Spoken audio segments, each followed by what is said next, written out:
Hello and welcome to 6 Part. Today I'm gonna continue the story What If Deku Had the Infinity Gauntlet Part 3. If you enjoyed this video, please give it a big thumbs up, and to watch more videos like this, subscribe to my channel and turn that bell notification on so you never miss an upload. Now wasting no more time, let's begin. Gran Torino asked Yagi Toshinori, who used to be his student, "Are you ready for this?" They were by themselves in the back of a squad van. As they traveled with the police and other heroes to where the League of Villains hideout was, the number one hero was in his true form to save his strength. "You seem distracted." For Toshinori, it was just nothing. In fact, he was thinking about the reports they had been going over earlier today. The bad guy Muscular was unconscious, missing an arm, and seemed to be frozen in space by some kind of energy when the police found him. People at first thought that one of the students did it, but after hearing from everyone, the child Coda told them that another league member took out Muscular. The bad guy is called Apotheosis.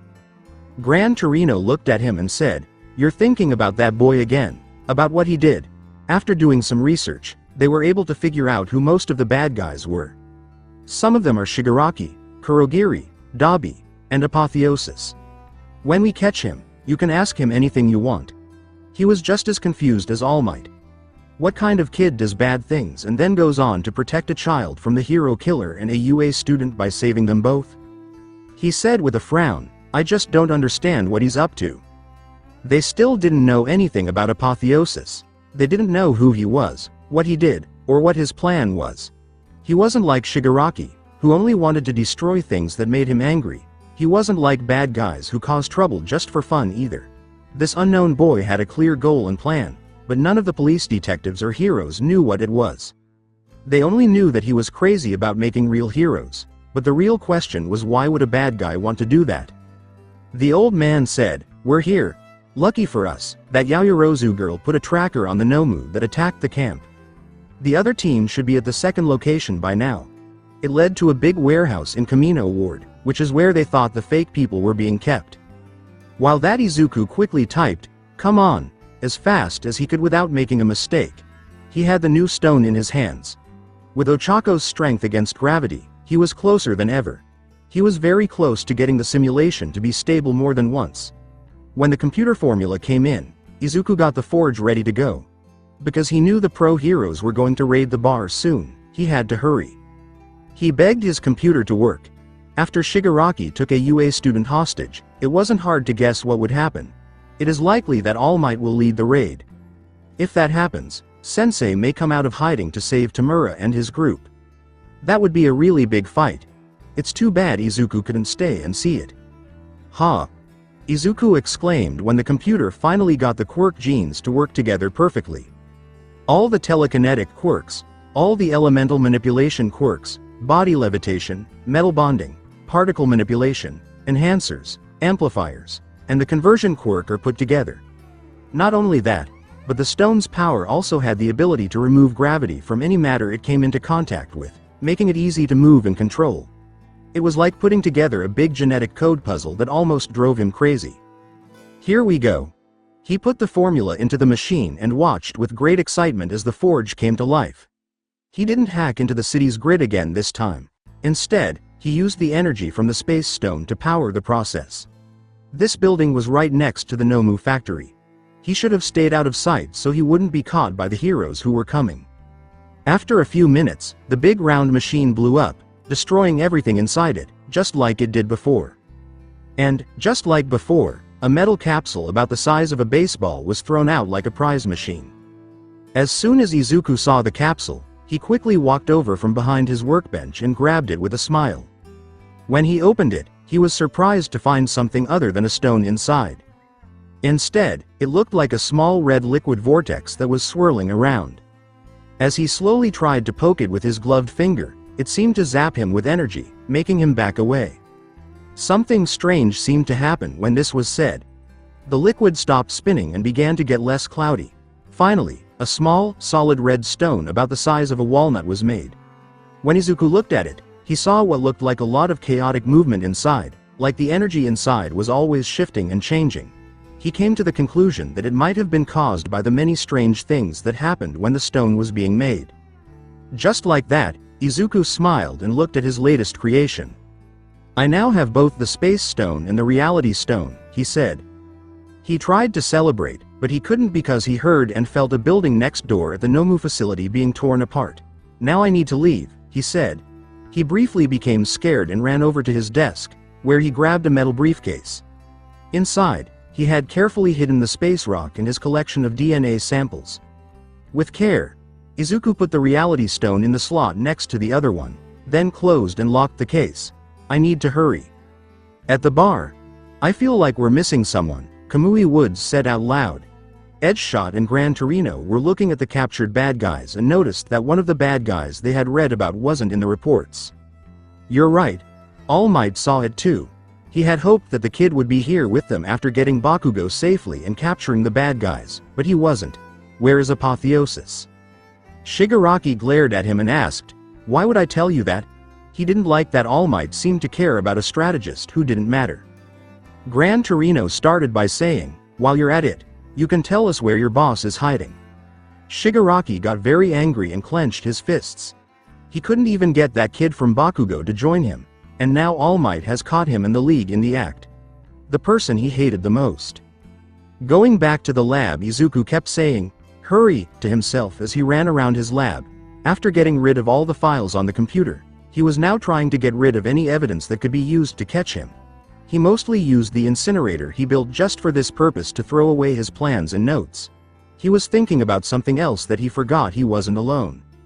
Izuku. A voice called out from behind the boy, making him jump. Sensei was the only one he saw, and he was wearing the mask he had made for him. He let out a sigh of relief. It looked like he was surprised, like he hadn't seen this coming. Sensei, what are you doing here? The heroes have raided our base of operations. I'm here to make sure all members get away safely, he told us. That is the job of the leader after all. Izuku asked, what about Tamura and the others? All for One put his hand on the teen's shoulder and said, I'll get them when I'm done here. Leave now, Izuku. Go and finish your device. Show the heroes that they were wrong to underestimate the quirkless. I still need to get rid of the rest of my inventions here, Izuku yelled. He said, don't worry, I'll take care of it. Izuku quickly took out the case that held his 2 Infinity Stones. Hurry while the heroes are distracted, Izuku said, and the last thing he grabbed was his dark green suit jacket. He quickly put it on and buttoned it up. Sensei, I just wanted to say thanks for having faith in me, Izuku said with a smile. If it weren't for you, I wouldn't have had the confidence to keep going through all the dead ends I ran into while making my gauntlet, he said as he opened the door to the hallway that led to the alley between the buildings. He threw over his shoulder, good luck fighting All Might, and then walked away. All for One was shocked for a moment that no one could see through his mask. Izuku probably already knew how this was all going to end, so he laughed and said, sometimes I forget how smart he is. Outside, Izuku walked out of the alley without a fuss. He walked by the building that the heroes broke into and stopped to look. For a moment, he pretended to be a normal person who was interested before continuing on his way. After 5 minutes, he was quite a ways from his lab when all of a sudden, there was a loud boom behind him. It was half of Camino that he saw when he turned around. Izuku was shocked by how much damage Sensei had done and said, oh, that's what he meant. While on life support, he was like a storm that could not be stopped. When the teen saw a group of people running away, he or she quickly joined them and disappeared into the crowd. On the field of battle, after getting over the punch that broke the dome over his scarred face, All for One said, you've damaged my mask. That boy Apotheosis worked very hard on this. All Might finally asked himself the question that had been bothering him for a while. What is a kid like him doing in your group? The bad guy asked, what does it matter to you? He's just another villain for you to pummel and break. As All Might kept his guard up for any more sneak attacks, he said, no, there's more to him than just being a bad guy. Since young Bakugo was now in police custody, he was free to go all out against his worst enemy. You have no idea how right you are, All for One said with a dark laugh. At that very moment, the hero's eyes grew big with surprise. He said, you know he is, don't you? Oh, I do, the bad guy said, sounding happy to have this over his enemy. I know who he is and I know what he's planning. All Might asked, who is he? The bad guy pointed his finger at the hero and said, you know who he is. He then coiled his arm into a spring and got another air cannon ready. Who goes unnoticed in this world? Who is stepped on and forgotten? Who gets treated like an outcast? Whose hopes did you let down? Whose dreams did you crush without a second thought?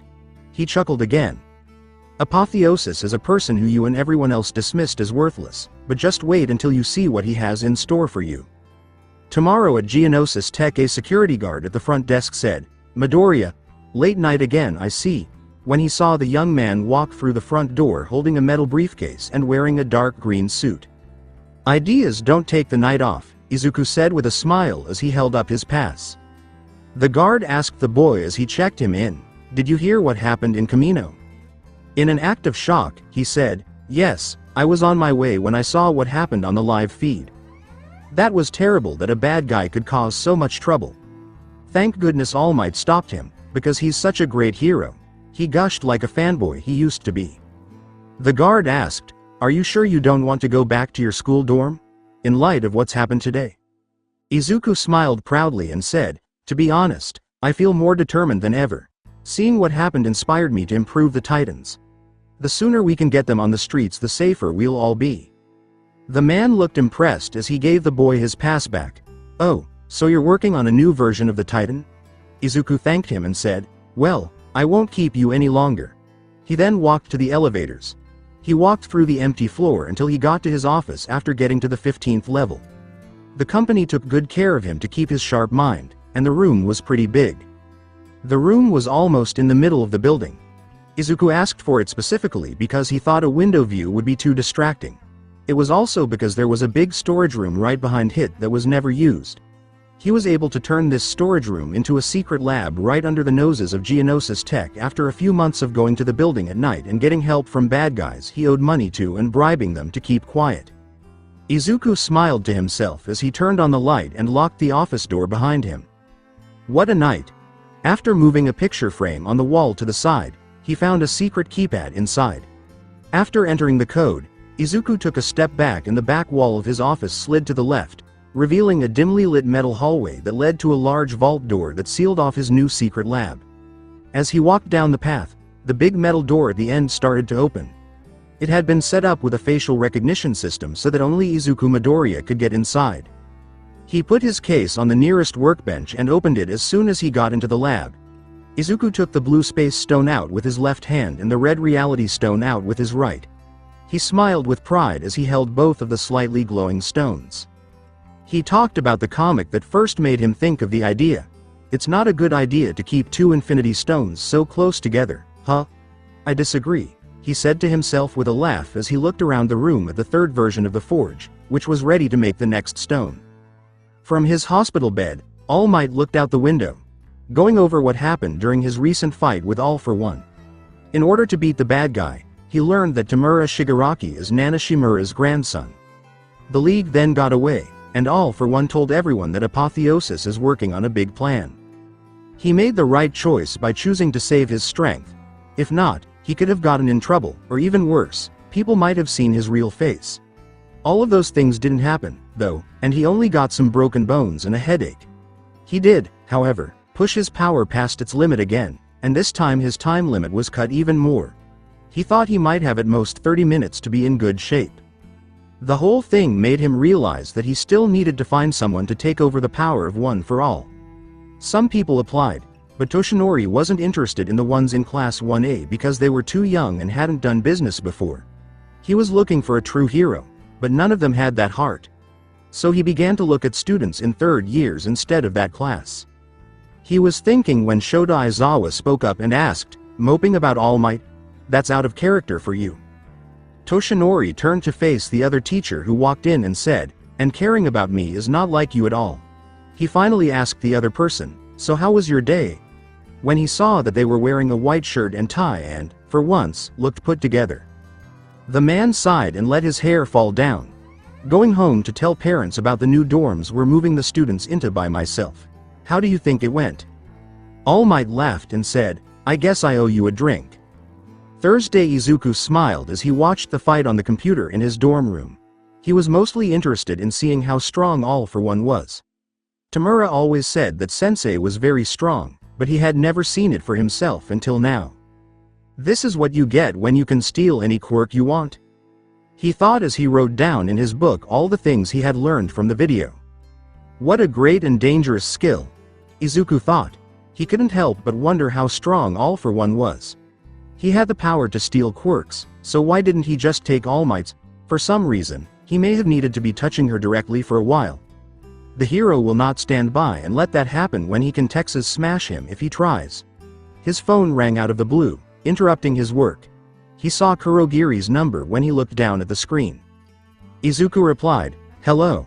Nobody else could have said, "Did you know?" that way. It sounded like a Shigaraki that was too calm. His question was, "Tamura-san?" The man with pale hair on the other end said slowly, "Did you know?" This call from, "Know what? You need to be specific," caught Izuku off guard. Oh, that's what he wanted. Did you know what would happen? You're the goddamn strategist. You always seem to know how things will play out, he said. Did you know how all this would go? Did you know that All Might would come? That Sensei would be defeated and captured? Did you? Tamura asked him. Izuku frowned as he thought about whether he should be honest or not. He lied, "To be honest, I didn't expect a raid on our base so soon." "And where were you?" "I was in my lab working when I heard a noise outside. I poked my head out and saw the heroes attacking the Nomu factory. I figured the same must have been happening at the bar." Izuku kept telling his tale. "While I was frantically deleting computer files and burning evidence, Sensei appeared, told me to flee and promised to erase my lab. That part was true. Always add a little truth to your lies." After a moment of silence, Tamura said, "So don't think I left you all behind to your own devices." Tomaru asked, "Where are you now?" and seemed to believe him. "The dorms at school," Izuku said. The boy with green hair sighed as they hit a hurdle he knew they would. "I'll have Kurogiri make a warp gate for you," he said. "I'm terribly sorry, but I'm going to have to decline." Tamura barked. "What?" Izuku told Tamura, "For now, we need to go our separate ways. You don't need me or Sensei anymore. I have my own plans and goals that I need to follow." Shigaraki yelled at him, "So you're leaving us, after everything we did for you?" "No. Think of this as me taking some time off. We'll see each other again, but I'm too close to finishing what I started. I can't help you right now," Izuku said once more. "Just what are you up to?" Izuku laughed in a dark way. "You'll see soon enough."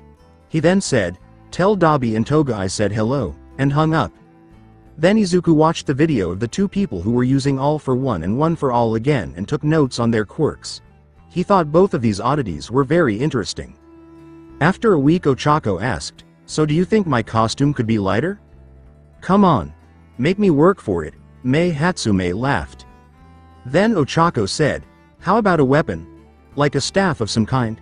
She did this while swinging her arms like a bat. A gun she could carry around with her would help her a lot and might give her the edge she needed. "Maybe it could have a grapple tether to pull people back down who are affected by your quirk," Mei said with a smile. "Oh, I know somebody who made an awesome grapple weapon, let's ask him about it." Ochako asked, "Him?" as the girl with the pink hair went to her computer and started a video call. After a few minutes, the screen opened to show a cute face with freckles and big green eyes. "Mei, you kind of caught me at a bad time," Izuku said as he moved around with his phone to keep the video chat going. It was Mei who asked, "Are you still at Geonosis?" "This is the last week of my internship before I go back to school, so I'm trying to cram as many projects as I can into the limited amount of time I have," he said awkwardly. "So I'm a tad busy right now." "Midoriya!" Ochako yelled when he finally recognized the boy on the screen. "Uraraka. We meet again." He was glad to see that she was okay. Izuku was afraid that Toga might have hurt her badly when he sent her to get a blood sample during the attack on the training camp for a while. "I heard what happened at the training camp. Are you alright?" She smiled at him and said, "I'm fine. Just a few scratches," she said. He knew Bakugo had blown her up in that attack, so she must have been lying to him around it. "That's nice." "You two have met before?" Mei asked in a slightly sexy way. "Before summer break, we saw each other at the mall," Ochako quickly blushed and said. "It was because I recognized her from the sports festival and wanted to say hello and get a blood sample, which he refused to do at the time." He asked Mei, "So what do you need from me?" and gave her his phone number in case she wanted to talk about ideas or get advice from a fellow inventor. The support student asked, "My lovely coworker was looking for a staff weapon. Didn't you say you made one for a pro hero not long ago?" Izuku said with a sad smile, "Yeah, but the guy decided he didn't want it." Ochako seemed angry that a snob spoke badly about Izuku because he said he couldn't trust something that a person without quirks designed. It looked like people were still prejudiced against those who didn't have a quirk. She said, "I'm sorry for bringing it up." Izuku reassured Uraraka, "It's okay. I'm used to it by now."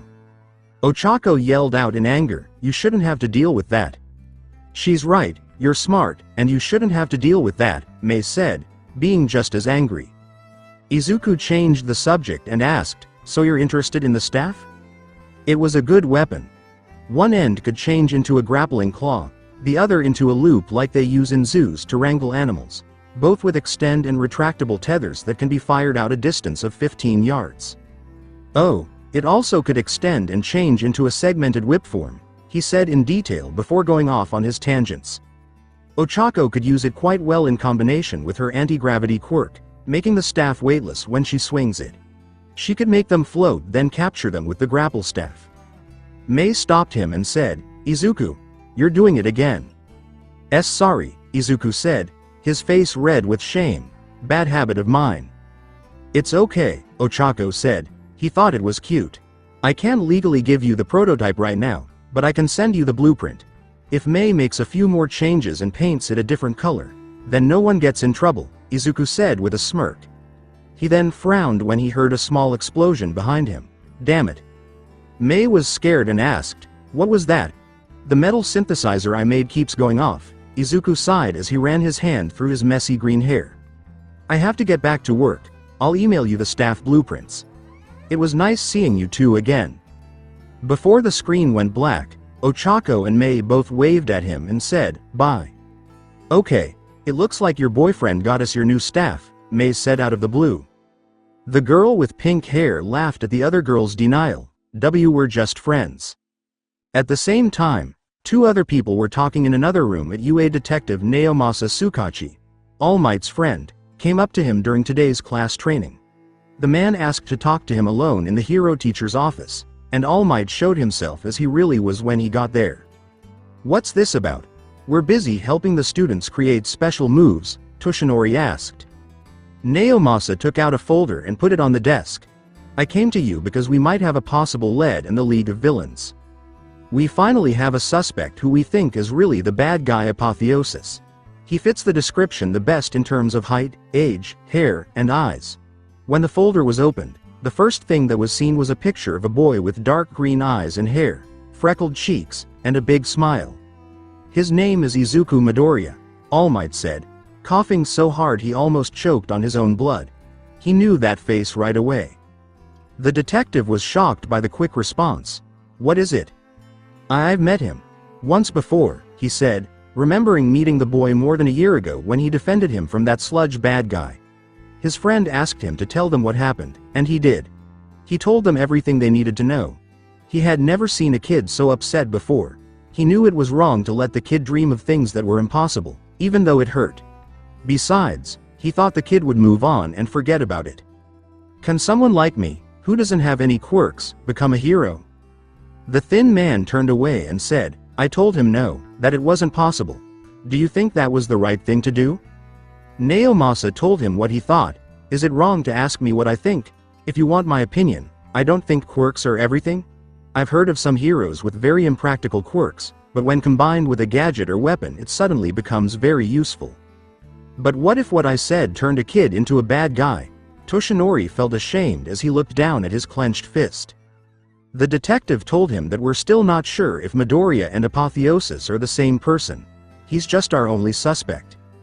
"What else do you have that points to him besides descriptions that match?" They looked through the folder and saw some photos from traffic cameras. A lot of people were watching the fight on the big screen between All Might and All for One.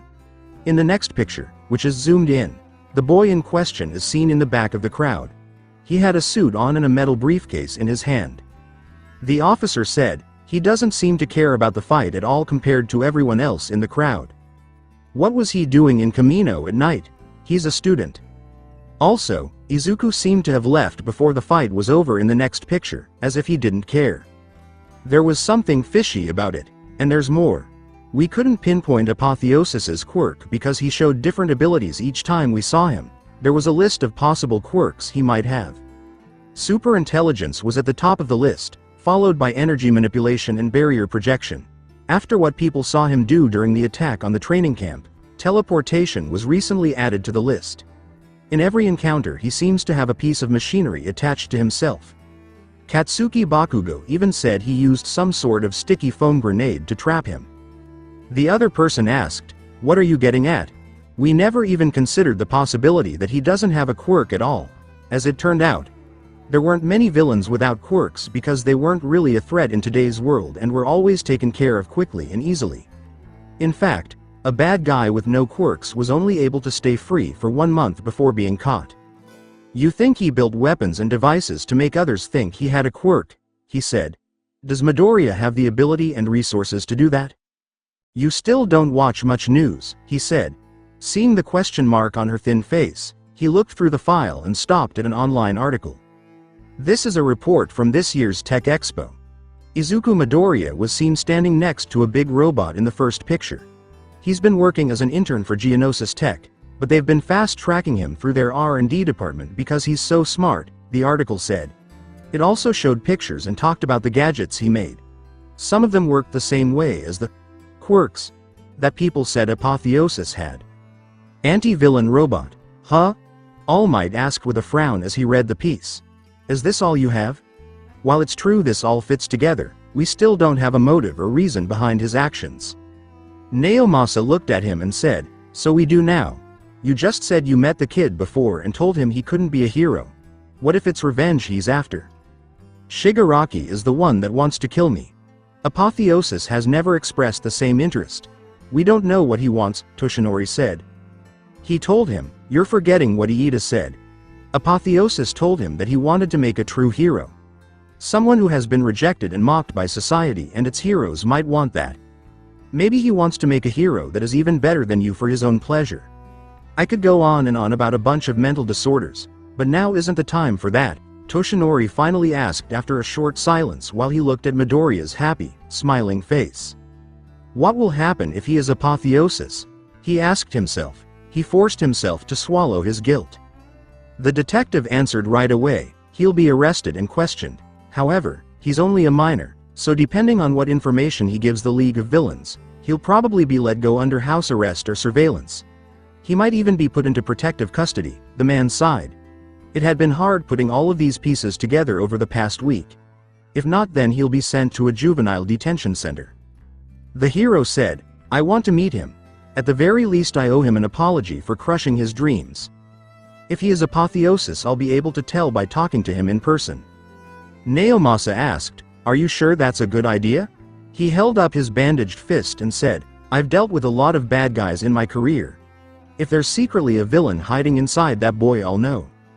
The detective wrote in his notes, "I'll talk to Geonosis and see if we can set up a meeting. I hope you know what you're doing." After 5 days, a man named Yagi Toshinori looked up at the huge, tall building that was Geonosis.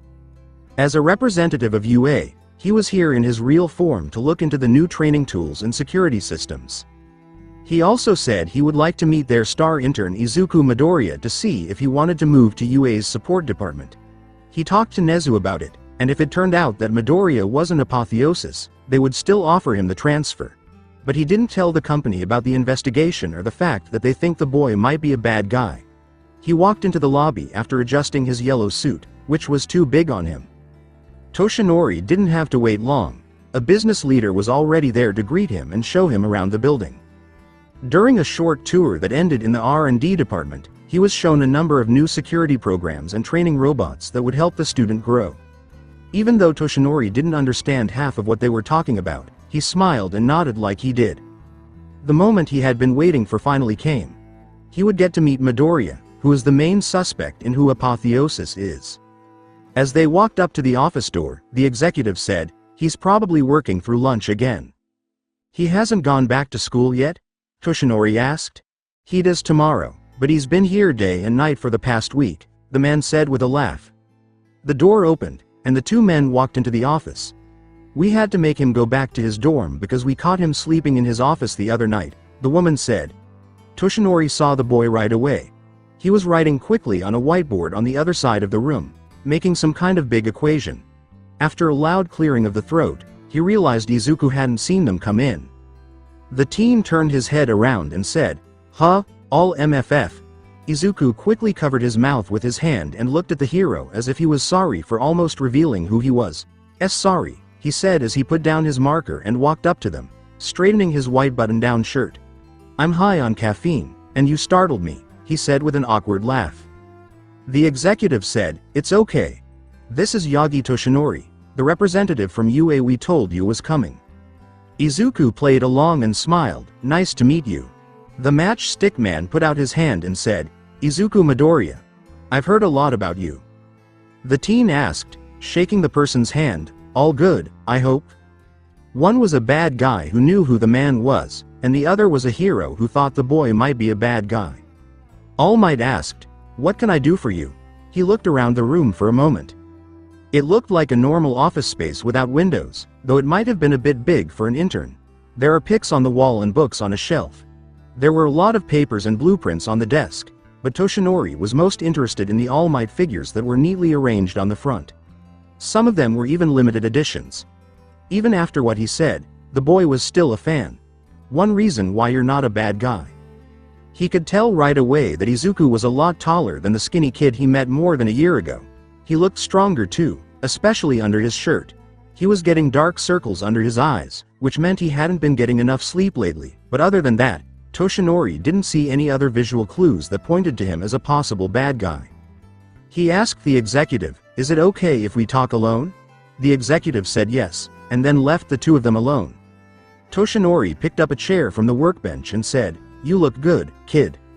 "I swear I didn't tell anyone about you," Izuku said as he shook his head quickly. The hero told him to calm down. "I'm not here about that." Izuku let out a sigh of relief and said, "Oh," but he was secretly grinning. Toshinori smiled and said, "You've come a long way, Midoriya. An intern with his own office, huh?" "They pretty much give me whatever I need as long as I keep producing results," Izuku said. "I've seen those results. You've done a lot of good work for the support industry," he said. Izuku smiled and said, "Thank you. That means a lot coming from a hero like you," Midoriya said. All Might wasn't sure if Midoriya was being honest or just acting well. Even though there were a lot of signs that this boy was bad, it was hard to see him as the bad guy. "I'll get right to the point, kid. I'm here on behalf of UA. We want to offer you a chance to transfer to the support class of our school." Izuku looked down and said, "I would love nothing more, but I'm not qualified. I don't have a quirk." "They changed that rule more than a year ago," All Might said, wondering if the kid really knew that and was just acting. He didn't think a bad guy would want to go to UA, which was full of teachers and students who were trained to beat people like him. To see what he would say, this was a test. "Really? I can really go to UA?" Izuku asked with a big smile. When he spoke, Toshinori gave him a small frown. "One more reason why you're not a bad guy." He then went on to talk about UA's support program and how Izuku would need to meet with the principal when his internship was over. He found out that Midoriya was friends with a girl from that class named Mei Hatsume, who Power Loader often talked about in meetings. Once they agreed on a date for him to visit UA, Toshinori finally made up his mind to talk about what was bothering him. The thin man asked, "Do you remember what I told you that day on the roof?" Izuku said with a sad smile, "How could I forget? That was the day I gave up my dream." "I didn't mean to hurt you or make you look like a bad guy," she said. The boy looked down at his hands and said, "I get it. I really do. I have no quirk, and if I were to fight someone with a quirk I pretty much lose by default," he said. "I have accepted that there is no way someone like me can be a professional hero," he said with a big smile. "But that doesn't mean I can't find other ways to help people. That's why I plan to create the best hero support devices." Toshinori told him, "That's very mature and brave of you. You look like you're on the right path for that." Izuku smiled again and said, "Thank you. It's the best a kid without quirks like me can do." Toshinori finally got it. If my Titan robot can save lives when I can't, I'll call that a victory. For a split second before it was gone, It was a look in the boy's eyes that he had seen in many bad guys, even his enemy All For One from years ago. An evil, calculating look that showed they didn't like what they thought was beneath him. When Izuku looked down at himself, it was for this reason. Then it was gone, and a happy boy with mossy hair who said he only wanted to help people took its place. "Well, I can't wait to see what you do while you're at UA," Toshinori said as he stood up. Just one more place he had to go after this, he had seen enough. He left the office by shaking Midoriya's hand again and saying he would stay in touch. When the hero got outside the building, he finally let his broken shoulders fall in sadness. It was hard for him to believe that Izuku and Apotheosis were the same person, but everything looked like it was. When he got back into the car he came in, he looked ahead and didn't notice the detective in the driver's seat. Naomasa asked, "So what do you think?" "Almost certainly, he's a bad guy," Toshinori said, trying not to cough. He had a nasty look in his eyes, hidden so well hidden I almost didn't catch it. The detective looked at him with worry and said, "Okay, I believe you. But let's not arrest a kid based on the look in their eyes." All Might said, "Let's go. One more stop," and Naomasa asked, "Where?" He gave him a piece of paper with a place on it that he got when he called the boy's current high school to tell them about the UA transfer. "We're going to see his mother." Behind the scenes in a secret lab on Geonosis, Izuku watched All Might leave from his computer screen. His smirk made him look amused as he put his head on his knuckles.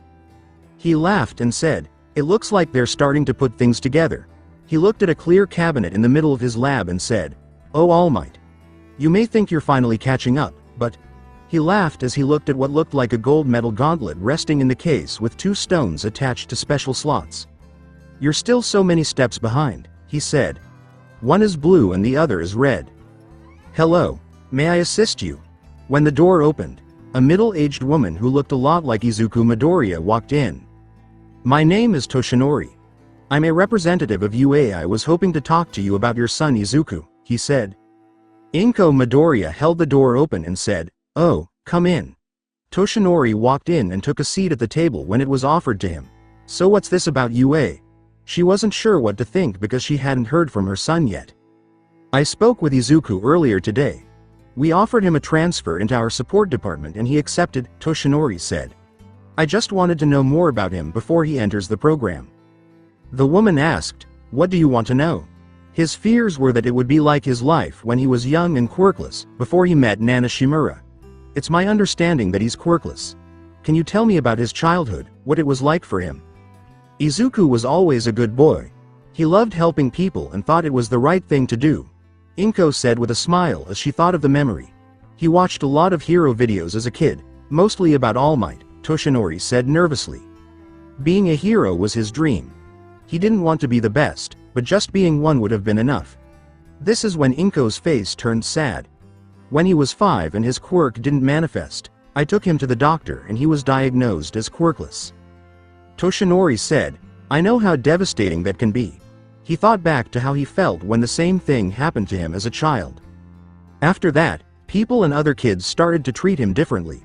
When she thought about what her child had to go through, she got mad. Inko stared straight ahead in pain. They treated Izuku like there was something wrong with him, like my boy had a disability. Even his best friend Katsuki Bakugo turned his back on Izuku and started picking on him. Izuku never told on him, but I could tell what was going on. He was shocked to learn that the 2 boys had a history together.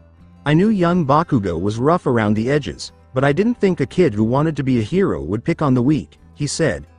"If you knew, why didn't you approach him or anyone else about it?" Toshinori asked me. "I tried," Inko said with a sad sigh. "I really did, but Izuku insisted that he was alright and the schools didn't seem to care. Whenever I called the school about the burn marks on my son's skin, they just chalked it up to kids playing. They said that children with quirks can play a bit rougher and that maybe it was Izuku's fault for not looking out for his own safety." "He still wanted to be a hero after all that?" Toshinori asked in a vague way. "Yeah, he never gave up until..." She stopped talking. "Until? Something happened about a year ago," Inko began. He clenched his fist under the table to hide his guilt. "He came home one evening looking much more depressed than I've ever seen him. I think it was the same day that that bad guy attacked Katsuki." He thought back to that day. That night, he threw away all of his superhero stuff, which made Inko wonder what was going through her son's mind. Actually, I managed to keep it without him knowing and stored it away in case he ever returned to his old self. Toshinori asked, his old self?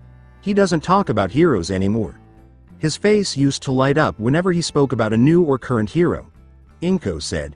He comes to visit on most weekends. He's still somewhat the same, but different in a way I can't describe. Izuku's mother is the only person close enough to him to know that something is wrong with him. You saved the hero stuff he threw away. Is it okay if I look at it? Toshinori wanted to be sure before he confirmed his suspicions. Inko said, yes, and went to her room. She quickly came back with a cardboard box and set it down on the table. He ignored his fear and opened the box. His dark, sunken eyes grew wide with surprise. All of it was his stuff. Some of the things that are sold are All Might action figures, t-shirts, mugs, a pillowcase, a pencil top, and many more. It looked like the kid bought the whole store catalog. Can someone like me, who doesn't have any quirks, become a hero? Izuku's question and the answer he gave him came back to haunt him again. I was the hero he looked up to the most, Toshinori thought. His guilt kept building up. Kid, I'm sorry, but you can't be a hero without a quirk. We risk our lives every day, and someone who doesn't have any quirks couldn't do it. This is what he said to crush the boy's dreams. Try being an officer. It's not the most exciting job, but it's still a noble profession. Not just him. As Toshinori thought about it, he was just the most recent person to dash Izuku's hopes. None of us are forgotten in this world. Who gets stepped on and then forgotten? How are people who are different treated? Whose hopes did you dash? Whose hopes did you dash without giving it a thought? All for one's words finally made sense. It's strange that he agreed to move to UA, Inko said with some thought. Izuku told me he no longer had an interest in going there. What? The skinny man asked as he looked away from the box of hero toys and back at the woman. He said he wasn't interested in UA anymore, that it wouldn't further his goals, Inko said. He sighed and closed the box. Toshinori stood up and made his way out, saying, "Thank you for your time, ma'am." As he left, Inko said, "He's a good boy, he's just sad right now. Talk to him more." "I will." He was going to talk to Izuku a lot soon. He crept outside and took a quiet path to the car, where Naomasa was still waiting. "Well?" the police officer asked. Toshinori said, "I had my doubts, but now I'm sure." He sounded tired from all the trouble in the world. Izuku Midoriya is the villain Apotheosis. How convenient. While you were in that apartment, I got a call from the team still digging through the rubble where the Nomu warehouse used to be. He pulled out his phone and showed him a picture of a white hooded coat that was slightly torn and had dirt and dust all over it. Look familiar? It's the same coat that Apotheosis wore. The team found it close to where the warehouse was located along with some very broken lab equipment. Toshinori thought, don't tell me, hair and fingerprints? Were equal to Izuku Midoriya's? Naomasa asked. I believe we have enough to bring him in for questioning? No, the hero said in response. Not now. He goes back to school tomorrow. Apprehend him after class, do it quietly without media attention. May I ask why? To his mother and everyone else that knows him, Izuku is a good kid. A promising, brilliant young man that they all think highly of, Toshinori said. He still has a chance to change and turn over a new leaf. After what he tells us about the League of Villains, I want to help him. Plastering his face all over the news and outing him as a villain will make it that much harder. Not just on him, but his mother too. All right, the detective said. We do it tomorrow evening with discretion. Toshinori told his friend, thank you, for pulling through for him. Thursday Izuku walked through the halls of his school with a big smile on his face and a happy tune in his head. It had been a weird day for him. Most of the students were sad that they had to go back to school, but Izuku seemed to really want to be here. From the beginning of class until the end, teachers and other students stopped and stared at him in shock. One of the school's security guards stopped him in the hall as he skipped along his way back to his dorm room. Izuku Midoriya, the guards said. Izuku smiled and said, that's me. He said again what the teacher told him to say. There are some people who want to see you outside. They told me to keep this quiet. The teen was a little too excited when he or she said, really? I like meeting new people. The guard put his hand on the boy's shoulder and led him outside, away from the other students. After a short time, they finally got to the back entrance of the school, where a group of police officers were waiting. A man in a trench coat said, "My name is Detective Naomasa, and I'm Izuku Midoriya. I need you to come with us now." This made Izuku smile and ask, "Oh, what's going on here?" The police officer pointed to the back seat of a squad car and said, "There are just a few things we need to ask you at the station." "Am I being arrested?" the kid asked. "There's a difference between being brought in for questioning and being arrested. You can relax, Midoriya." Naomasa told the truth. Izuku didn't say anything, just nodded and got into the car. As they drove to the station, the detective and the officer in charge of the car were quiet. That smile of his kept getting old and started to bother them both. When they got there was already a group of police waiting for them in case Midoriya figured out what was going on and tried to get away. Naomasa helped Izuku get out of the car and into the building while keeping a close eye on him. Izuku said with joy, "I've never been to a police station before." He was put in a room with a table, chairs, and, of course, a mirror that could only see one way. Naomasa came in and put a file on the table after leaving the boy with the creepy smile in the room for a few minutes. The detective read from the file, "Let's begin. Your name is Izuku Midoriya. You are 15 years old, and you are the legal guardian of Inko, Midoriya. You are a first-year student at Coruscant Academy." "That's right," Izuku said with a smile that never went away. Naomasa turned on his strange lie detector and said, "I'm going to ask you a series of questions." He then started asking the questions. "Where were you the night of July 5th? Hanging out with some friends. Was the real reason?" A vague truth that the detective saw. He opened the file and showed him a picture of Izuku with a lot of people in it. "Then can you explain this?" he asked. "That was you in Camino the night All Might and other heroes conducted a raid on the League of Villains. What were you doing there?" Izuku said again with a smirk, "I was hanging out with some friends." "I'll ask again. What were you doing in Camino Ward that night?" Izuku leaned over the table and said, "And I'll tell you again. I was with my friends." Naomasa asked with his quirk still on, "Are your friends maybe villains?" "What would make you think that?" Izuku asked with a raised eyebrow. The detective took a few more papers from the file and gave them to the boy. He looked at the picture and said, "We found a jacket with your hair and fingerprints on it. The same jacket that the bad guy Apotheosis wears. Can you explain that?" Izuku asked. He just giggled and covered his mouth until he couldn't hold it in any longer and laughed out loud.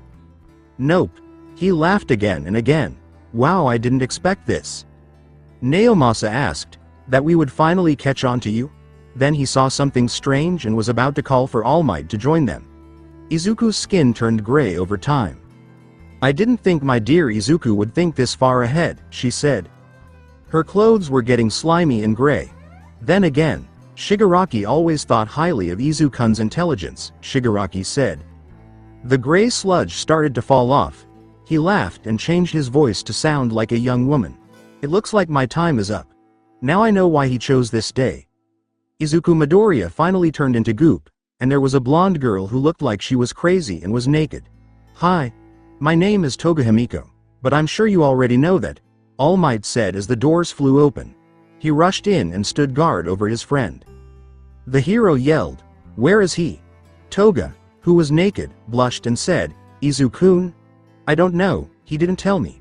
They had no idea what she was talking about when she said, "He only gave me enough blood to live like him for one day." They thought it might have something to do with her weirdness. When Naomasa said, "All Might," he realized something shocking. "I think he's been ahead of us the whole time." Toga asked, May I get some clothes?" Another officer with handcuffs came in and told the detective, "Put her in a cell." "I feel so used," Toga said. He frowned for a moment and then smiled again. He was surprisingly interested in her, and she laughed as she was being arrested. "I hope he uses me again." They turned to face another officer and said, "Sir, a call just came in. I don't know if this is connected, but Geonosis called to say that someone had locked them out of their building." It didn't take long for them to figure out that Izuku was responsible. He would have been able to get into the facility as an intern, but as a bad guy, he was probably trying to hide inside. The hero and detective didn't complain about being tricked by a teenager. Instead, they decided to act quickly. Even though they didn't catch the suspect they were after, they did catch a member of the League. All Might yelled, "Let's go," and ran out of the room. "I'll meet you there." The Geonosis tech. As soon as the police arrived, they quickly set up a perimeter around the building with sirens going off. All Might stood there, having gotten there a few minutes before. Everyone who worked in the building was outside, gathering around the fountain. A police officer asked All Might, "What's going on?" They said the fire alarm went off, and as soon as everyone left, the building's defense system went off, the hero said, pointing to the metal shields that were now over the windows. He asked himself, "Midoriya, what are you doing?" Without a doubt, Izuku did this. But why would he hide in a building that he knows won't keep him safe for long? Unless he was just waiting to get away. Or maybe something much worse. "Get out of the area," he said. He wouldn't do the same thing again after what happened in Camino. "Cover all escape routes. I'm going in by myself." "Are sure, All Might?" All Might smiled heroically as he walked up to the locked front door of the building and said, "Yes, I will handle this. Don't let anyone else in, hero or police." He cocked his arm back and punched a big hole through the metal plate, breaking the glass door behind it. "I'm sorry, Midoriya, but I can't let whatever you're doing go on," he said.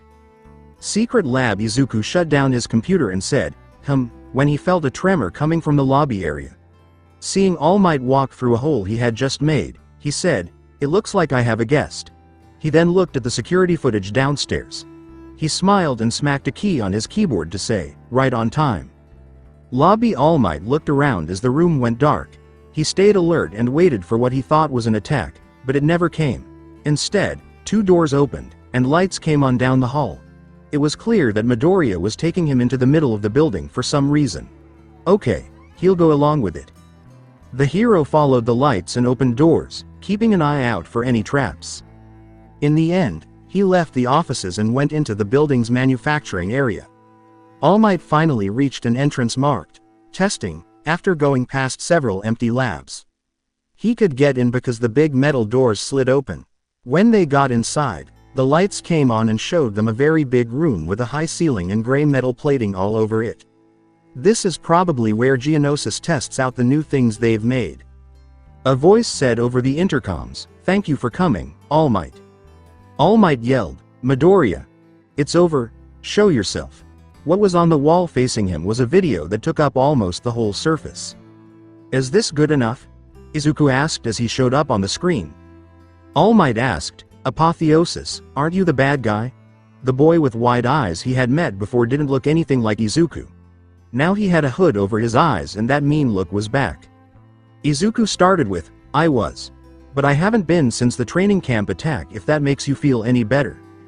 All Might begged, "Just come out from where you're hiding. We can talk about this." "Talk?" laughed Izuku.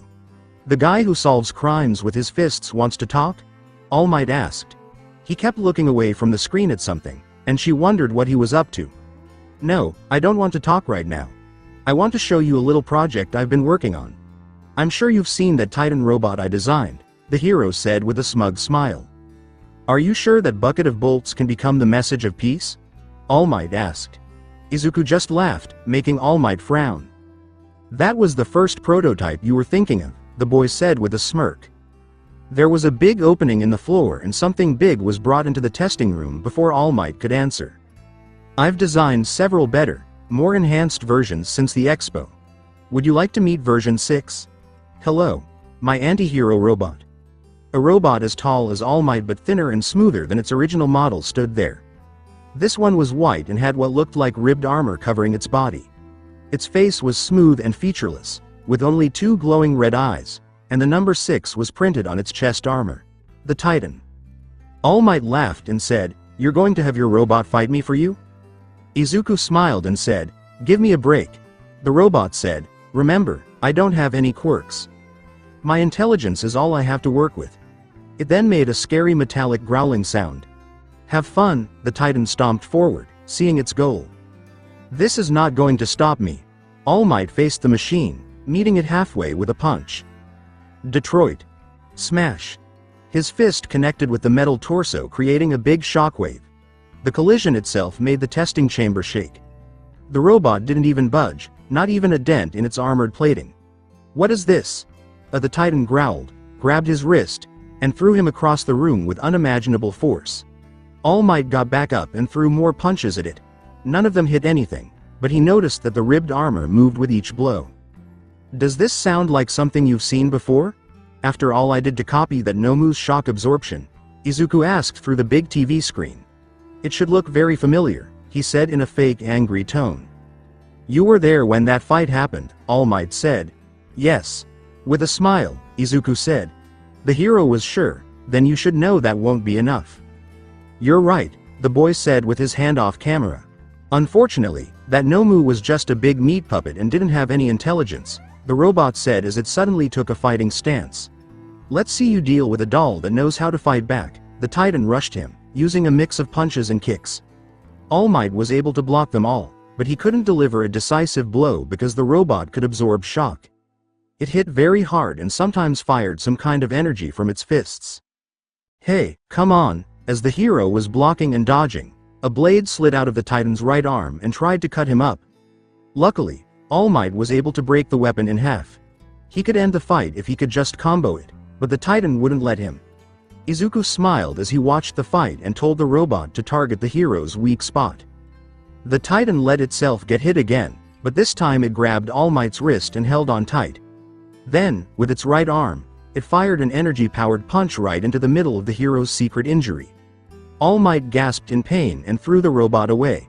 He started coughing violently while holding his side. Sorry. You really should be careful who you tell your weak spots to, the boy laughed.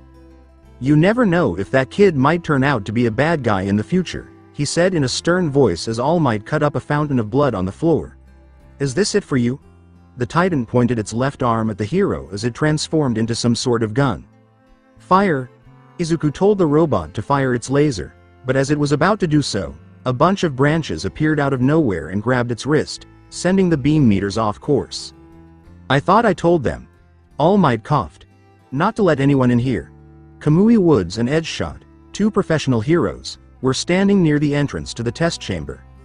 Weren't you the one who said that heroes don't have to fight alone? Edgeshot asked. He's right, going by yourself is stupid, Kamui said. When they got to the scene with the others, they were the only ones who agreed to follow the number one hero inside. It looked like they made the right choice. Oh, that's not fair. Izuku knew that reinforcements weren't coming, but it didn't bother him much. All Might stood back and wiped the blood off his mouth. Thanks for your help. This thing moves pretty quickly. Please hold it down for me. Go for it. Kamui Woods quickly pinned the robot down with his lacquered chain prison. All Might then turned to the other hero for help. Can you do something about the armor that protects it from blunt force? Edgeshot nodded, shooting forward with incredible speed, thinning his body out as he moved. He was able to slip between the metal plating of the Titan's torso and knock it loose. Once that was taken care of, All Might came in to deal the final blow. Texas. Smash. One hit, and the machine blew up into pieces of metal, wires, and circuitry. Okay, so the Titan can't fight multiple quirk users at once, Izuku said with a sigh of disappointment. I'll have to keep that in mind when I make the next one. You won't have the chance, All Might yelled at him, and he briefly lost his temper. Midoriya, please. He calmed down after reminding himself that the bad guy was still a kid. Your robot is defeated. Just give up peacefully. Izuku looked away from the screen and said, No, I don't think I will. If you want to talk so badly, come up and see me in my office. He then said, You remember where it is, and the screen went dark. The building then went dark. It dawned on Edgeshot. He cut the power. The police outside said he was a quirkless boy. Kamui said. He must understand that he's been backed into a corner. A wild animal with its back to the wall is still dangerous. We shouldn't think too little of him, Edgeshot said as he looked at the broken robot that used to be able to fight the main hero. He told them, his office is on the 16th floor. Follow me and keep an eye out for more robots and traps. As soon as they left the darkened test chamber, another floor panel opened. It let out a small robot about the size of a toaster that looked like a mechanical spider. The machine crawled across the floor, getting close to the pool of hero blood that All Might had spilled when the Titan punched him in the weak spot. It pulled out a long syringe needle and sucked up a sample, then quietly crawled away, as it was programmed to do. Upper Izuku smiled proudly as he held the time stone. It had taken him a while to make progress, but he finally did. He kept trying to add more enhancer quirks to the time-stopping quirk, but it never worked. It seemed to collapse in on itself in the computer, so he added another quirk to try to balance it out. It was the ability of a famous doctor named Restoration, and it was very useful. All he had to do was ask Geonosis to get a blood sample for him under the guise of research, and after a few calls overseas, he had a powerful quirk. Just as he planned, All Might showed up and snuck the hero into the test chamber. He then turned on the Titan to stop the process until the machine finished working on the stone. After using up all the power in the building, he finally had the time stone ready to go. Izuku laughed at the pun as he moved the stone to the clear case that held the gauntlet. The Infinity Gauntlet was a truly amazing technological masterpiece. He would even go so far as to say it was likely the greatest invention in human history. After making the Reality Stone, he combined it with the metal synthesizer he had built to combine the best qualities of several different metals into one perfect metal that was resistant to heat, cold, electricity, magnetic fields, and anything else. It was light, but it was also impossible to break, and not even All Might in his prime could dent it. It was a shiny gold metal that was better than any other metal, which is why Izuku named it Plus Ultra Metal.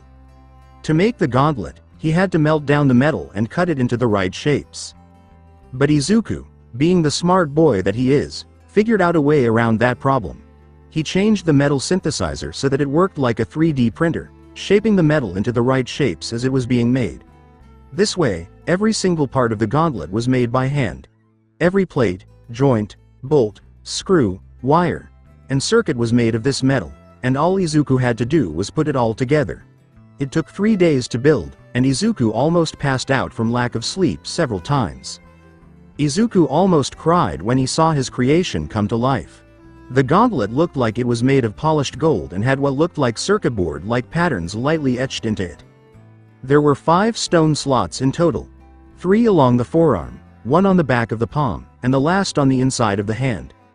The blue space stone was in 2 of the arm slots on the bottom, and the red reality stone was in the middle arm slot. Plus, ultra metal was made to bond to the mortal resin that the stones were made of, so once the stone was put in a slot, it would be permanently attached to the gauntlet and would not be able to be taken off. The teen with green hair carefully put the yellow stone into the 3rd slot, which was closest to the wrist. He smiled as the bonding process began, joining the time stone to the gauntlet. Once that was done, he ripped off the left sleeve of his lab coat and removed his white button-down shirt. Taking the gauntlet from its case with his right hand, Izuku slowly inserted his left hand into the opening. Once it was fully in, he felt the fitting mechanism go off, pressing the plates together and making it tight enough to his arm that it wouldn't cut off his blood flow, but would be hard to take off. Izuku screamed as he felt the power of the stones immediately start flowing into him. The prototype didn't fully draw out the space stone's power, but this time he got the full dose of all 3 at once.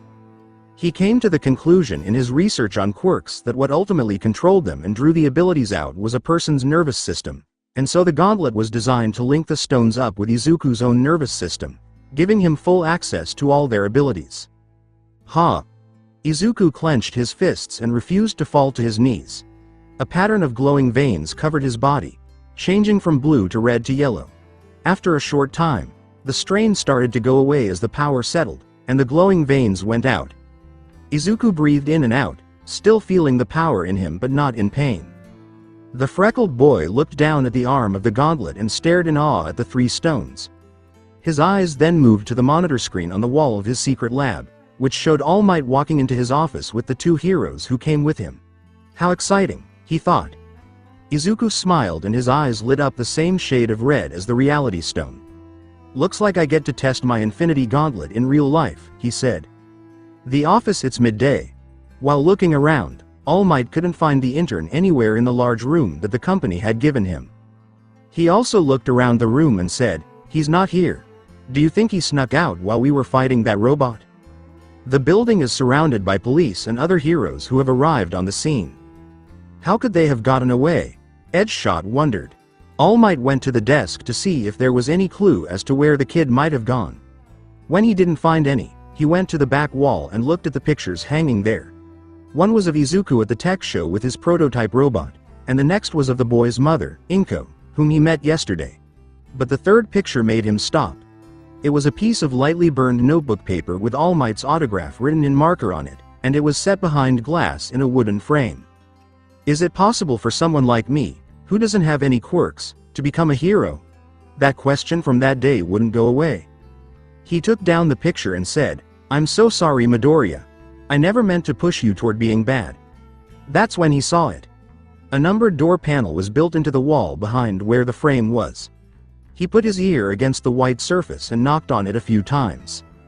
This wall is hollow, he realized. "Stand back," he said, punching a hole through the plaster and metal to open the hidden entrance. The metal hallway led to what looked like a big vault door. "Wait here, I'll check this out," All Might said, leaving the two of them in the office while he went up to the sealed door. He thought Izuku Midoriya was hiding behind it, so he was about to rip it off its hinges when he noticed a faint red glow around the edges of the door. Before he could think about what that glow was, the door flew at him. He went through the walls, out the side of the building, and crashed into the skyscraper next to it. What? They were shocked when the number 1 hero flew past them and through the building. They turned to check on All Might by looking down the hole the door and All Might made. "So this is what it's like," a voice behind them said, "to have an all-powerful quirk." At the end of the secret passage stood Izuku Midoriya, the suspect the police had told them about. He was wearing a white button-down shirt, a dark green vest, dress pants that matched, a green tie, and black shoes. What caught their attention was the gold gauntlet on his left hand, which had 3 different colored stones set in slots along the arm. As Izuku walked toward the two heroes, Kamui Woods and Edgeshot could feel an aura of raw, untamed power getting thicker and heavier with each step.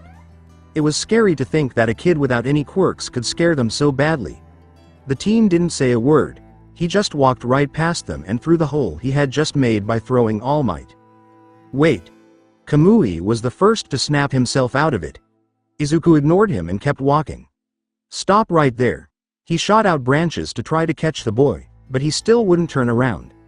The last thing the wooden hero saw was a flash of yellow. The next thing he knew, all of his branches were broken and cuts appeared all over his body. He passed out. "What was that?" Edgeshot asked under his breath, wondering what Midoriya had done. Whatever it was, it had quickly knocked out Kamui Woods, so he had to be careful. "All right. What are you going to do or not?" Izuku asked, cutting him off in the middle of his thought. The kid stopped walking and waited for the hero to move. Edgeshot decided to get over whatever was making him afraid of this boy and turned into a long, thin cord that moved faster than sound. He never got to Midoriya, though, because his thinner form was immediately crumpled, tangled, and knotted into a wadded mess and thrown to the ground. In a dazed tone, Izuku whispered as he walked through the holes. When he reached one of the main halls, he turned left. The teenager seemed to be on a strange, surreal high, almost like he couldn't believe he had just killed 2 top-ranked pros. At the end of the hall, he pointed his gauntlet at the metal-plated window and watched in amazement as the glass broke and the metal bent outwards to make a hole big enough for him to escape. As the wind blew through Izuku's messy green hair, he looked out at the cityscape. He had spent years wanting, wishing, and dreaming of having a quirk, any quirk. Now he had not just one, but several very powerful quirks. He took a step through the opening, but instead of falling 16 floors to his death, his body levitated into the air. People watching were shocked that the villain who didn't have any quirks was now flying. Izuku smiled at them and said, "You were right, All Might. You can't be a hero without a quirk. You can't change the world without power," he said as he put his thumb and middle finger together in the Infinity Gauntlet. All for One was also right. "The world won't listen to you until you show them your power," Izuku said. As he snapped his fingers, a huge wave of energy hit the buildings around him, breaking every window, blowing away all the cars, and knocking every hero and police officer off their feet. Ochako yawned and said, "It's quiet here." It was after school, and she was sitting on the couch with some friends. Since the test for the provisional license was coming up, it was nice to take a break from training and bad guy attacks. Mina turned on the TV in hopes of finding something to watch that would make her feel less bored. Just as she was about to change it again to the news, Ochako told them to wait. Mama asked, "What is it?" The news was reporting live from the scene. Someone bad had taken over Geonosis Tech's building and locked himself inside. Suyu asked out loud, "Isn't that where your boyfriend works?" "He's not my boyfriend," Ochako said, her face red, and yes. Mina was interested in who Gravity Girl was in love with and asked, "What's his name?" The headline of the news suddenly said, "Izuku Midoriya," and showed a picture of the boy. Police on the scene have revealed the identity of the villain Apotheosis, a known member of the League of Villains. Huh. Ochako's mind stopped working for a second after they said that. That's not possible. Izuku a bad guy? She thought Izuku was the nicest, sweetest boy she knew who worked for the League. It made Mina's jaw drop. What the? Uraraka's crush was a bad guy. "I guess the weddings are off," Tsuyu said. Iida walked into the room just in time to hear the report and asked, "What did they just say?" "He was saved from stain by the bad guy Apotheosis." "Turn it up." Mina fumbled with the remote for a moment before she finally did it. The news said that All Might had gone into the building to catch the bad guy. After a short time, Kamui Woods and Edgeshot, two heroes, showed up and went inside to help him. More heroes and police showed up after a while, but no one else went inside. Something shot out of one building and straight through another, which stopped the reporters in their tracks. Momo looked at the scene and asked, "What's going on?" There was a hole in the front of the building, and a boy with green hair about the same age as the students jumped out of it. Ahikako said, "That's him." When she saw the boy she knew. It was all over in an instant when Izuku held out his left arm covered in gold. The video feed also stopped. The kids were so shocked they couldn't even speak. Tsuyu asked, "What was that?" At the scene, Izuku slapped his right hand over his mouth and went, "HMMPH." He was shocked by what he had just done. He almost threw up because he was so excited about how much power he now had. He whispered, "Wow," as he looked in awe at his Infinity Gauntlet. To think that was only 30% with 3 stones. "That's enough, Midoriya." All Might came out after being hit by a building and getting better. He saw the damage that boy had done and almost couldn't believe what had happened. He smiled down at him and said, "Oh hello." Then he reached out with the gauntlet and tore the piece of concrete the hero was standing on out of the ground. All Might looked around in shock as he was lifted into the air and said, "Whoa." When he jumped off the floating rock to grab Midoriya, a portal opened between them and sent the hero back to the ground. Izuku said, "This is amazing." He pointing a finger at a nearby building and was thrilled to see a big cut appear in the side of it along the path his finger was moving. "It's even better than I hoped it would be," the boy said as he waved his handkerchief and picked up a few upside-down police cars to juggle in the air. "I'm starting to see why you're so addicted to your power, All Might." The hero asked, "What have you done?" It didn't make sense. He told him that Midoriya wasn't supposed to have any quirks when they first met. Still, he was there with both a warping quirk and a strong telekinetic quirk. "I evened the odds," Izuku said with a smirk as he floated high above him. "Is that so wrong? That a quirkless person like myself figured out a way to achieve limitless power," he said with laughter. Someone yelled, "What the hell is going on here?" When the hero and the bad guy turned around, they saw Endeavor arrive. All Might called out, "Endeavor!" Izuku wasn't scared at all when he heard, "Ah, more test subjects." He had nothing to fear now that he had the Infinity Gauntlet in his hand. "Did you do this?" Endeavor glared at the person who could have stopped all this damage. A bad guy floating in the air with haughty air as if he were better than everyone else. He sneered at the boy and shot him with fire to try to beat All Might before All Might won. The number 1 hero yelled, "Wait, he's just a boy." But no one paid attention. When Izuku saw the fire coming at him, his smile got bigger. He quickly pulled up with the gauntlet, and in an instant, all the water from the fountain below him was yanked up and hit the flames, putting out the fire. Water is the exact opposite of fire. Izuku laughed. He asked, "How are you the number 2 when you have such a clear weakness?" As he threw water at the hero so quickly that he couldn't avoid it and was washed away. "Stop this!"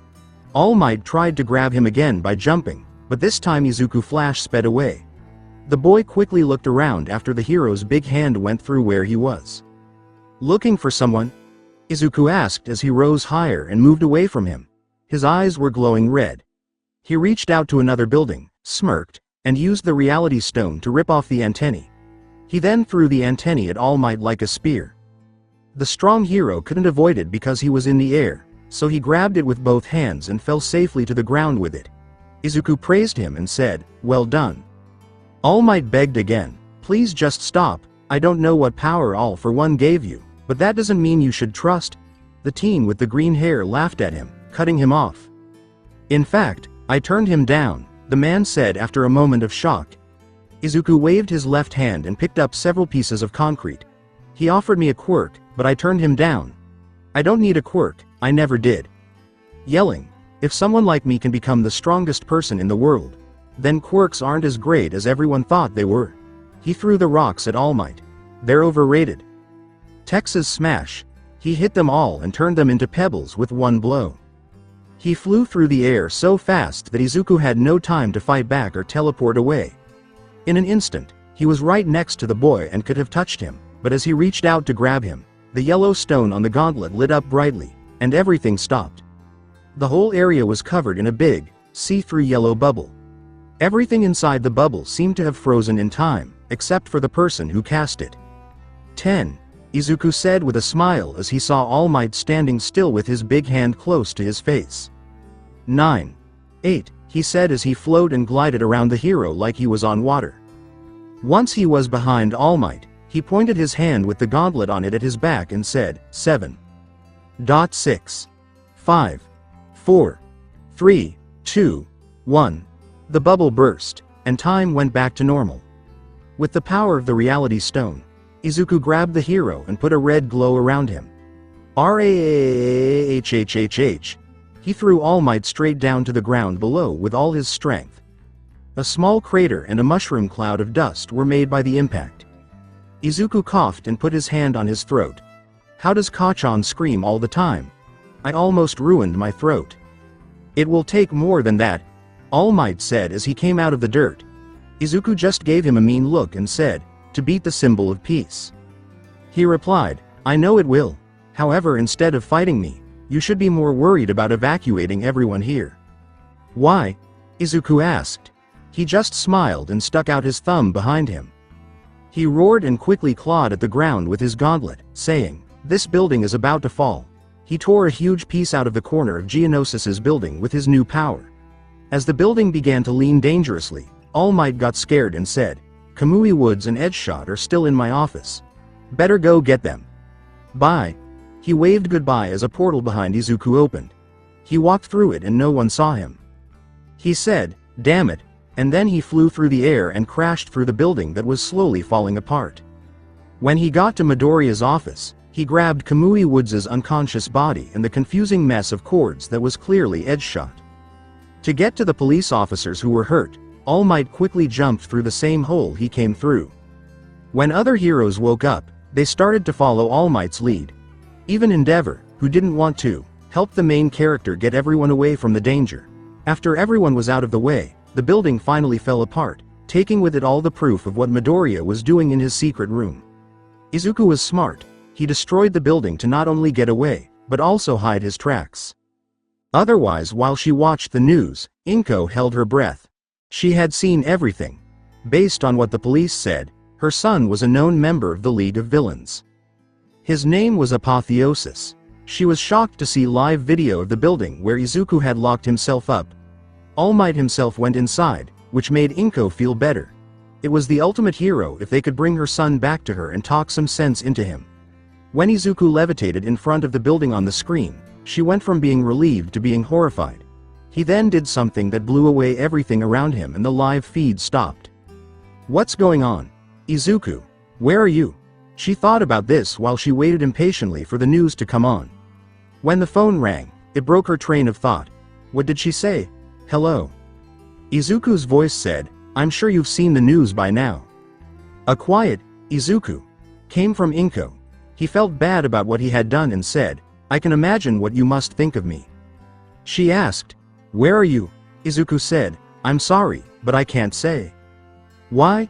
Inko asked himself as he turned into a bad guy. What went wrong? Izuku laughed sadly at her question.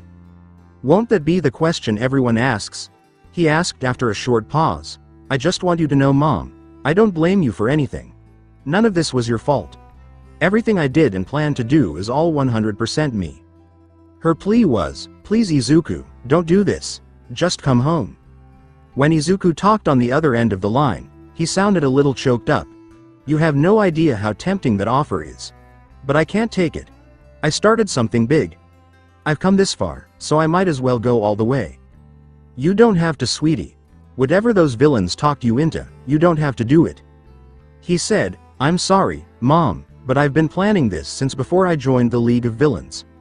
I realized a while ago that I can't live a world where people like All Might and Katsuki get everything handed to them on a silver platter just because of a superior quirk. I can't let that fraud get away with it. No, I won't let him get away with his lies. Never again. Izuku quickly calmed down. He said, Goodbye, Mom. We'll see each other again when I've fixed everything, and then hung up.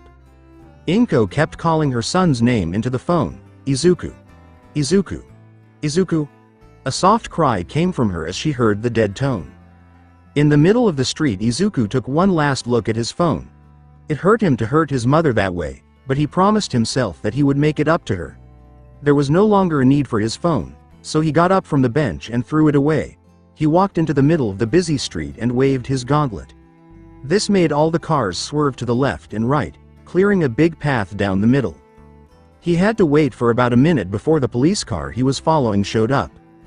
The moment Izuku saw his target, he smiled and pointed his left hand, which was covered in armor, at it. Inside, the police didn't know what hit them. At first, a boy in a white lab coat pointed at them. Then, all of a sudden, a door was opened between them. When Izuku got to the middle of the car, he snapped it shut, cutting it in half. The two police officers were teleported to another part of the car, but the back half skidded to a stop in front of the boy. Hello, Toga, Izuku said with a smile as he saw the handcuffed girl in the wreckage of the car. Himiko smiled and showed off her big teeth when she said, Izuku-kun, I didn't think you'd come back for me. He put out his right hand for her and said, I don't leave friends and allies. Toga took his hand and said, I thought you knew that about me. She then let him take off her handcuffs with some strange gauntlets he was wearing. She knew he was using her as a distraction, but she didn't care. Did I do a good job impersonating you? Yes, you did, Izuku told her as a reward. He then praised her and slapped her on the head. You've shown me how valuable you are, he said as he opened a new portal next to them with another wave of his gauntlet.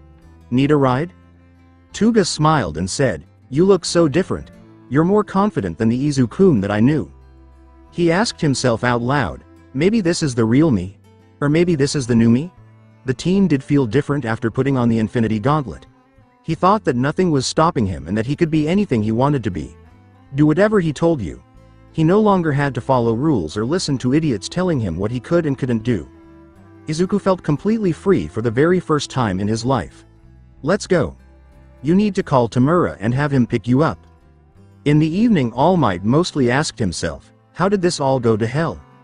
After what happened, he went back to UA and almost passed out on the couch in the teacher's lounge after fighting that robot, Izuku, getting everyone out of the area, and then spending most of the night helping the police look through the wreckage for clues about what the boy had done to himself. They hadn't found anything yet. When Midoriya brought the building down, it destroyed everything. He wasn't ready to accept that yet. How did that boy learn to do that? That All for One gave him a quirk, but he turned it down, he said. Why would he say no to that man? He was afraid of All for One because he knew that person never took no for an answer. So it's likely that the bad guy knew what Izuku was planning. It all made sense now what he said during their last fight. A teacher named Nezu came in and asked, How are you holding up? He had also seen what happened on the news and wanted to go check on his friend and fellow teacher. As a joke, Toshinori asked, I let a boy I turned into a bad guy get away. How do you think I'm holding up? The small white animal on two legs said, You didn't let him get away. He caught you by surprise and successfully escaped. There was nothing you could have done against an opponent who thought that far ahead. The man said, I should have. I'm supposed to be the mark, he began, but Nezu stopped him. The principal walked over and sat down on the couch next to the hero. Yes, I know that. He's the symbol of peace and justice, he said. I've been giving it some thought. Ever since I saw what happened on the television, I started wondering about Izuku Midoriya. Is it true that he's supposed to be quirkless? From what All Might had seen, he wasn't anymore. Why do you ask? From what I was able to gather about him online, he's a very intelligent boy. Graduated middle school early and got into one of the best non-heroic schools in the country, top of his class, interned for Geonosis Tech and designed a line of new support devices. The company even praised him for his supposedly amazing quirk analysis skills. Nezu listed all the things he knew about him. The other person asked, "Where are you going with this?" He would have been a great hero with that new invention of his. That's a great way to make him feel even more guilty, but what he said just now made the hero think. The thin man asked, "What's the new invention?" Nezu pointed out, "The thing on his left hand, the gauntlet." He said, "From what I saw during the event, his powers seem to come from that gauntlet he wears." All Might remembered the metal glove on Midoriya's hand. It was hard to miss. He also thought back to how it would glow when he used his new abilities. Has there ever been a case of someone building a machine that replicates a quirk? Toshinori was curious. None that I can think of, Nezu thought. Ever since the hero profession started, all technological research has been focused on the enhancement of quirks. That's how the support item industry was born. What if someone could build such a device? Then that person would become quite powerful, not just physically but socially too. Nezu said. Imagine how the public will react when they find out it's possible to artificially replicate quirks. Municipal Beach in Dagoba. In the parking lot, a black misty warp gate appeared. The new leader of the league, Tamura Shigaraki, walked out first, then Dabi and their ship, Kurogiri. Dabi asked, "Is this the place?" Kurogiri said, "This is where Miss Himiko said she was waiting for us." They didn't pay attention to Shigaraki, who marched toward the beach while they followed. Going by huge piles of junk, metal, cars that have been left behind, and broken appliances. They stopped when they saw a rusty car suspended in the air and surrounded by a blue glow. Dabi raised an eyebrow and asked, "What the hell?" Not only were their cars locked in space, but there were also old fridges and dishwashers nearby. It looked like a pile of broken glass, and Kurogiri said, "Look." After that, they came across a big pillar made of ice, then a pyramid made of sand, and finally a big ball made of broken down junk that was packed together. "What is all this?" Shigaraki asked as he searched for their lost member. "Over here." Toga waved at them, and everyone turned around. She was sitting by the water with her legs apart and her knees pulled up. She had a dreamy look on her face. Tamura asked her, "What's going on here?" Toga smiled and said, "He said he wanted to practice." "Who?" The water far away erupted like a geyser and shot straight up into the air. At the bottom of it stood a person. The figure started to move toward them, walking on the water's surface until they realized it was Izuku Midoriya, also known as Apotheosis, a former member of their group. The boy walked up to them without his vest or lab coat on. He was only wearing black dress pants, shoes, and a white shirt with a few buttons undone, which showed off his solid chest. Izuku waved and called out, "Tamura. See, I told you we would meet again." It was Shigaraki who scowled at him. "You." He finally started to understand what was going on after seeing what happened that night on TV. He looked at the mask on the teen's arm and said, "So this is what you were up to. The robots, the strategies, the information, it was all just one big diversion so you could build this." Izuku smiled, even though the older bad guy already knew what was going on. "Yeah, it was. You're so smart, Tamura. I confess I was secretly building my ultimate device for over a year now. I was sick of living in a world where I was looked down upon for being quirkless, so I created this," he said with his left arm. "The Infinity Gauntlet, a device that grants me the greatest quirks this world has ever seen." To show what he meant, he waved the gauntlet at the water, and it split in half like something from the Bible. Toga went crazy with excitement. "That's so cool." That was and still is their goal, so Tamura asked, "Are you strong enough to take on All Might?" "No, not yet." Izuku let out a sad sigh. "I was able to catch him by surprise tonight, and he held back against me. Also, my gauntlet isn't complete."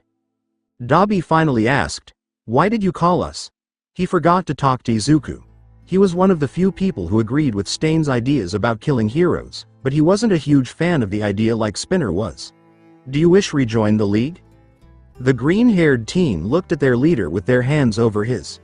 "I borrowed Himiko and I just wanted to give her back," he said, "but I'd like to work with you all again if that's okay. We can start a partnership. If you need help, call me, and I'll give it to you, but I expect the same in return." Does that sound like a good offer? In reality, he just wanted to dig up certain league members. "It's a good offer, Tamura," Kurogiri said over the shoulder of his master. You've seen the power he now has. Shigaraki glared at him and said, it does sound good, too good. Izuku just smiled at him and said, you still haven't told me what you want to do with this master cheat code of yours. Looking out at the water and the rising sun, Izuku said, my goal is simple. I want to defeat All Might, not just kill him. I want to show him to the world. Show everyone the lies he told. Then, once his world is destroyed, I'll build a better one on top of it. That will be my revenge on All Might for giving me false hope in this wretched world and then snatching it away. Dabi said it best. Destroy his world and build a new one. I kind of like the sound of that. Shigaraki finally agreed to a real alliance when he said, okay, you have yourself a deal. But don't ever try to manipulate me again. Are you still upset about that? I used you to accomplish my goals and you used me to accomplish your goals. That's how everything works, Izuku said. Himiko yelled, I don't mind being used. Don't start that again. Izuku sighed as he raked his messy hair and talked about fangirls who were crazy. Kurogiri opened his warp gate and said, please take her away. She tried to cut me 3 times already. The league then left. The last time Tamura Shigaraki looked at him, he saw how Izuku had changed since he had power. A lot more confident than the shy boy who used to work for him. Izuku went back to working on the Infinity Gauntlet after they left. The package he was waiting for finally came an hour later. One of the hover drones he made himself came down toward him. Not only did he destroy the building to hide his escape and get rid of any evidence of his work, but he also did it to allow this one drone to escape with its cargo without being caught. Thank you, he said. The top of the drone opened, and a vial with a blood sample fell out. As he held the small bottle full of red liquid, Izuku smiled. Heroes can't be quirky people like us, all right? He asked as he turned back to face the water. But I want to be something bigger. I want to be the most powerful person in the world and shape it the way he wants, the gauntlet said. There's a word for that, he said as he used the reality stone to pick up all the trash on the beach and float it out to the shore. Izuku put it all together quickly and started to spell a word. Just 3 huge letters of the English alphabet made out of trash that are sitting in the water to show how powerful he is. God. So that's it for today. I will continue this story in next part. Till then, bye bye.